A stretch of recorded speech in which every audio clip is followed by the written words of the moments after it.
guys কিতা খবর আজ কইলা মনে সুন্দর এখন জায়গা এটা মিলে ইয়া রাত 10টার সময় কফি শপ তো আমি দেখাই গাইস ও কত সুন্দর জায়গা গাইস ও দেখো দেখাই নে গাইস না সুন্দর এখন দেখো দুই সাইডে বিল্ডিং আর সব কফি শপ আর বর্তমানে গাড়ি পার্কিং এর গাইস জায়গা ভাইয়া না বুঝছেন আইলাম তো বড় মজা জায়গা কিন্তু গাড়ি পার্কিং এর জায়গা নাই কোন কই দেখি আগে দিয়ে যাই দেখি পাইনি না পার্কিং এ পয়সা লাগে 1 ঘন্টা প্রায় 10 রিয়াল লাগে তো গাইস না সুন্দর এখন দাওয়ার দেখলাম আর দেখো মানুষ অনেক সুন্দর দেখো দাওয়ার এখান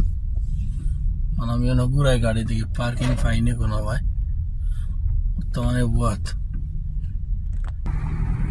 তো গাইস দেখি আবো যাই দেখি বর্তমানে পার্কিং পাইনি